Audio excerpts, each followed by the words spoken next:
All right. Thanks, everybody. Good afternoon. Hope you're having a good career fair. My name is John Nergi. I work for the City of Brooklyn Park, and I am the 2020 past board chair for the Minnesota GIS LIS Consortium. And I'm here today to share some preliminary results with you of the salary survey that we conducted this year. So on the next slide, we've got a little bit about the survey. Just to give you a background, can we go to the next slide? Sorry. No, you're fine. So we used Survey 123 to conduct it. It was between March and April this year. We had 313 people respond to the survey, and here's kind of just the breakdown. We saw over 3/4 worked in government, 15% in the private sector, and then 8% in education or nonprofit. Before I get into the results, I have a couple of just limitations to cover. So as you can see from those, the survey is heavily weighted toward the public sector. We know from our membership that we're less likely to get casual GIS users to participate. And by that, I mean people who don't have GIS in their title. So planners, other working professionals who use GIS as a tool, but don't use it as a full-time product they're underrepresented in our membership. And then we also have unknown participation among non-members because we advertise the survey on our various social media channels, as well as through our e-announcements, all of which are opt-in. And then next slide, one more thing, just to highlight, these are preliminary results. This report has not yet been finalized. We are hoping though to have a final draft published on our website sometime next month. So with that, let's start with just a baseline.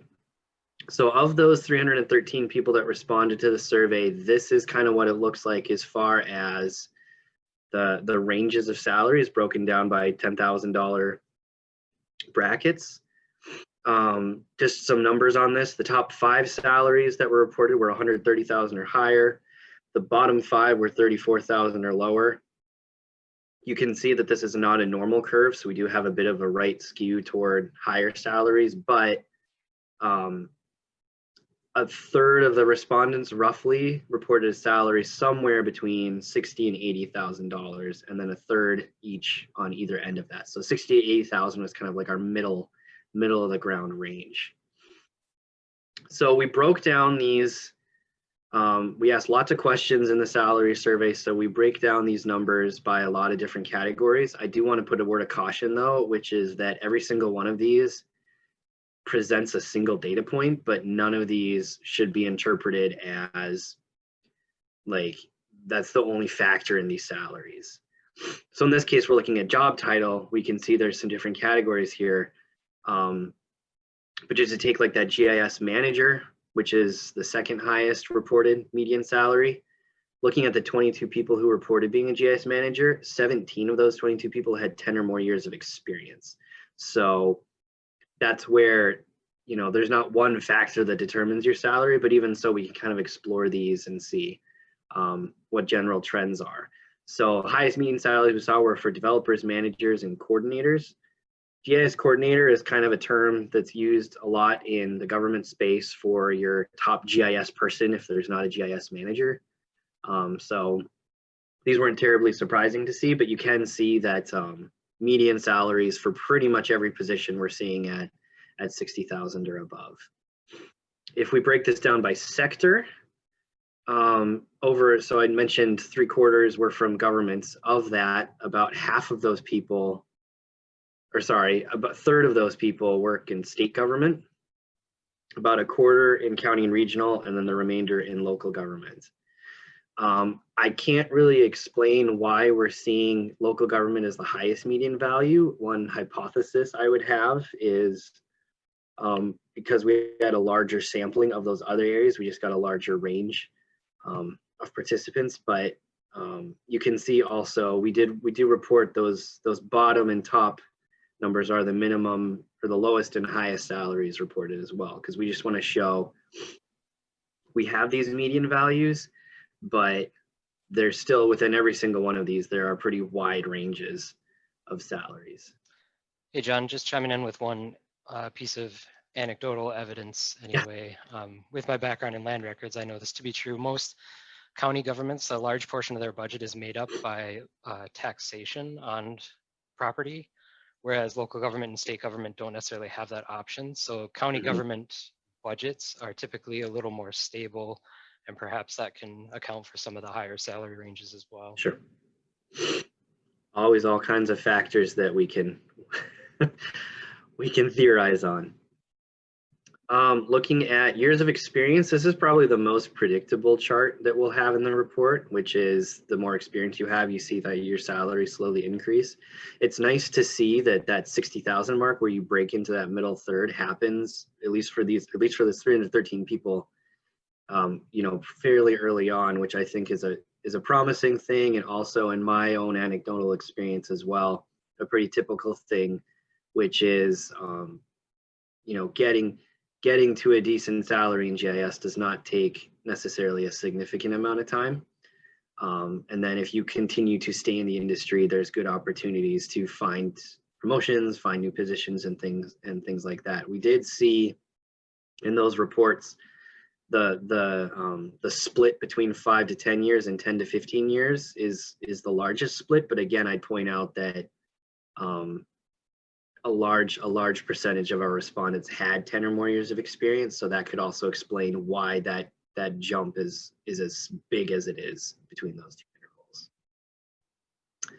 intervals. Next up, we asked about educational background, and this is where the survey we split the survey. You got two different sets of questions depending on how you answered. So we asked whether or not you had a GIS or a related degree. If you answered yes, we asked more information about that degree. And if you answered no, we asked more information about, well, then where did you get your GIS training from? So as you can see, the vast majority of people who responded to the survey reported having a GIS or related degree. The most common degrees we saw, big surprise, were geography, GIS, and then various natural and social sciences degrees. As far as we're seeing where the median salary there is a little higher for people who say they don't have that degree, I do want to highlight again, you know, it's been talked about at this career fair so far, which is great, but you know, GIS has evolved, and it's evolved really rapidly recently. So that includes the availability of GIS degrees. Isolated example, I graduated from college in 2009, and in 2008 was the first year my college offered a minor in GIS. So this should not be read as you're doing yourself a disservice if you get a degree in GIS. It's really more of a reflection of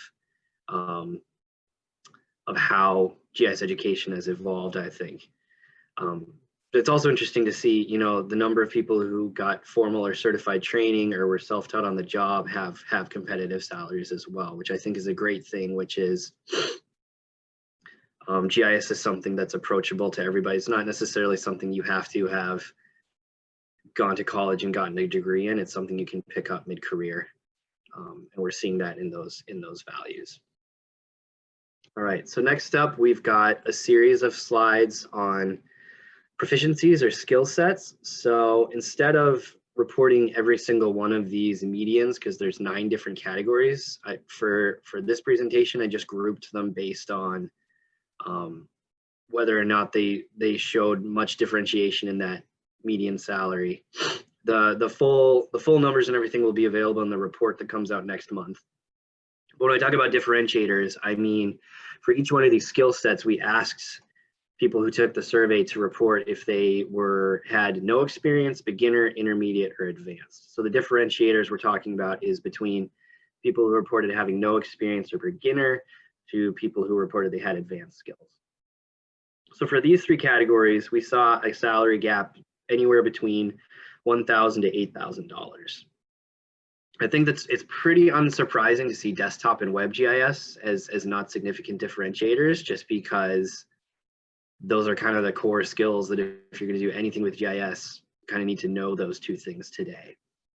I think that the open source GIS was a little interesting just because it does run a little counter to some narratives in the industry, which is, you know, we have really strong communities that go for both open source and proprietary GIS as well as a mix.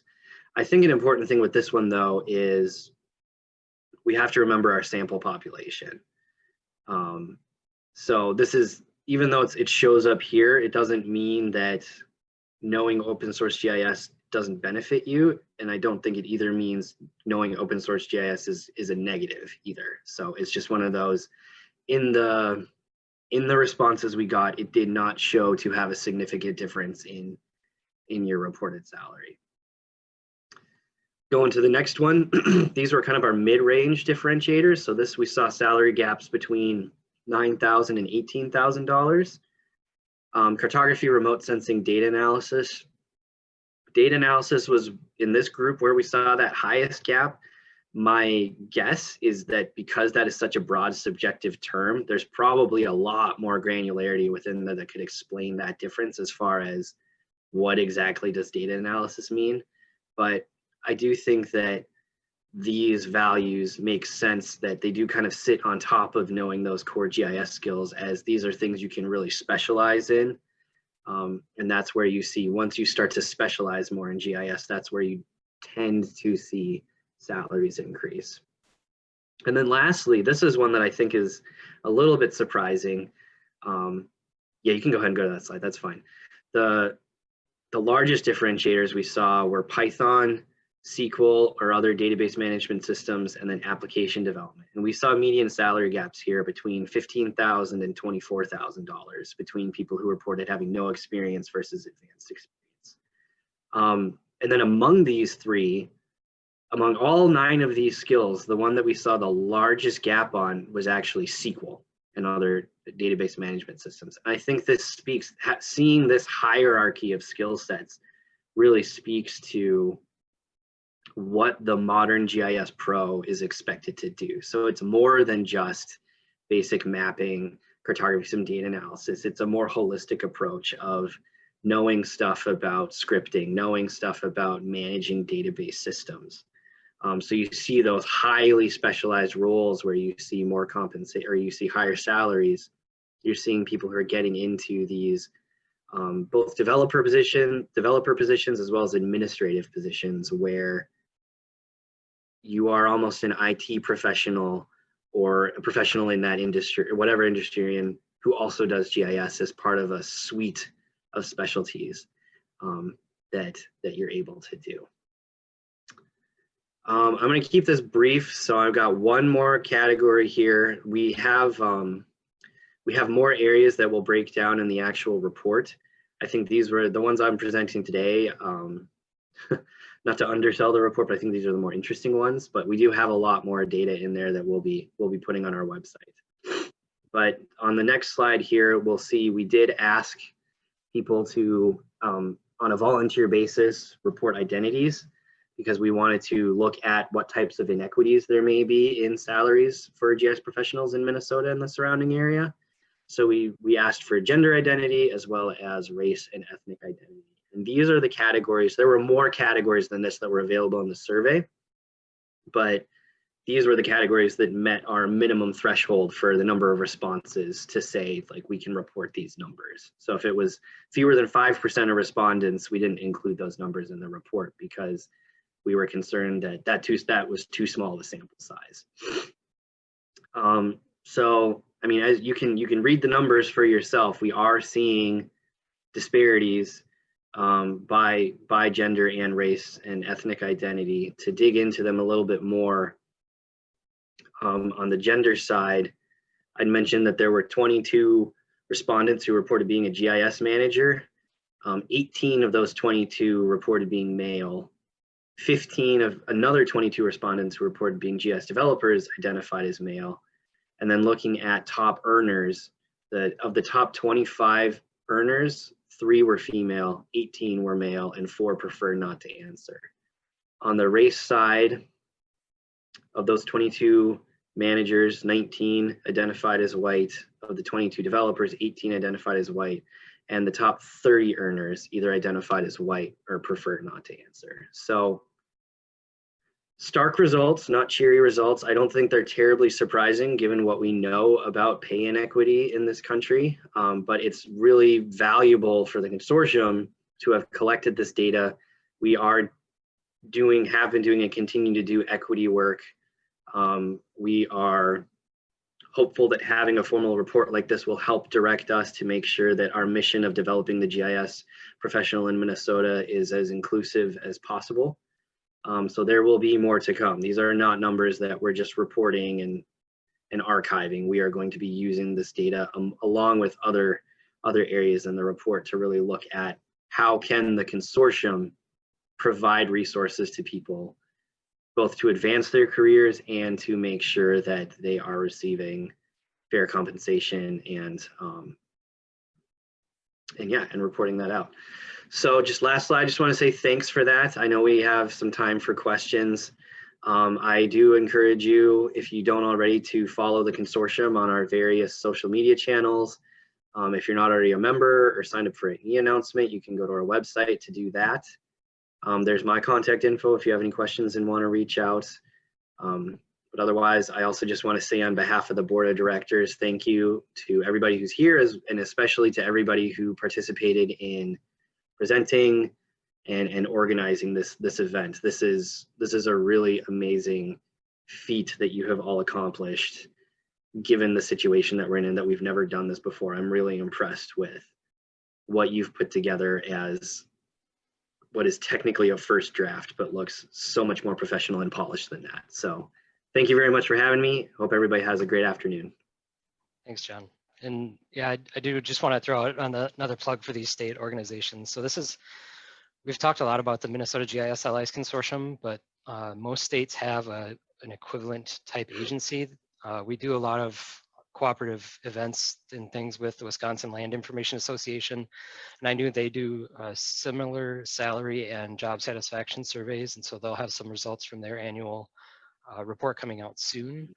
And we've actually started crossing committees with Wisconsin and other states as well. So the Minnesota GIS LIS Consortium has an equity advocates committee that's specifically looking at some of those issues. And that's actually made up of representatives from, I want to say North Dakota, Minnesota, Wisconsin, and maybe Iowa. There's from all over the region. So we are kind of expanding outside of the state and looking at this from a regional perspective as well, because I think we face a lot of similar issues from state to state within the region. So there's a good question here, and I think this is good for you, John, and even for Dr. Christopher too, in talking about job eligibility, the security clearance piece, but then sponsorships and citizen status is an issue. I don't know if we ask about that in any of our surveys for the salary. That is an excellent question. We did not ask about that as part of our salary survey or in any other surveys, but that is something that I can bring to the board of directors to identify as that's an additional area we should be looking at for supporting membership. And Dr. Christopher, maybe you can comment too, but I do know from personal experience that there can be some differences in which jobs you're eligible for based on your citizenship status, even if you're an immigrant versus natural born citizen. And maybe you can comment from the federal side on some of that. Sure. I can't comment in detail because I don't have all the details on that, but I can tell one thing I can tell you is that it's not consistent across the board, and what I mean by that is different agencies have different policies within the national security world. Like some agencies will require you to be a U.S. citizen, some will require you to be a natural born U.S. citizen, or to have resided in the United States for a certain amount of time. Where I am right now at Oak Ridge, we, in many cases, sponsor citizenship or sponsor visas, and will, ensure that folks can work on the research projects that they're allowed to work on. But we're part of the national security community, but we're allowed to have non-U.S. citizens as long as they're here officially, supporting unclassified projects. So. So it varies across the board. The best place to get concrete answers about that are specific HR departments of the specific agencies that you're interested in working. Yeah, and that's a good comment too. It is very specific from job to job. And if you're in that situation just on a temporary visa or trying to get a work sponsored visa, I would definitely ask that ahead of even applying for a position. Again, try to contact the HR department or find the hiring manager, because sometimes positions don't necessarily even specify that. They won't call it out specifically. So it's good to ask that ahead of time. And yeah, I don't even think in other sectors, local government, private sector, there's no universal answer. It is very employer and job specific, for sure. Still have about 5 minutes left in this section. If there's any other questions, you can go ahead and throw them in the chat. Otherwise, I do have a couple other comments that I received. John, just because you presented the salary survey doesn't mean you're an expert in all things salary, but there is a question that often comes up about negotiating for salary in different jobs, whether you're getting a promotion or just a first-time job. So any tips for negotiating salaries? Are there positions where it's good and not? Yeah, I think that's a great question, and I appreciate the acknowledgement that I am not an expert in this. So this is now John's opinion. This is not an official consortium stance or anything like that. You have more data than the rest of us right now to back up. My opinion, based on my own research, my own career experience, is if you get into the position where you have been offered a job, and they're asking you for your salary, I think it is totally appropriate to expect the prospective employer to offer the first number.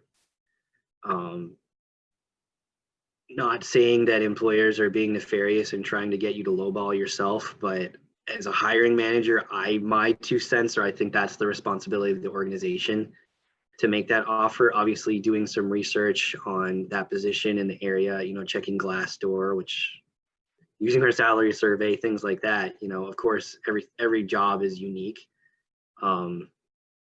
It's kind of the same thing with if you're applying for jobs and they ask you for your expected salary.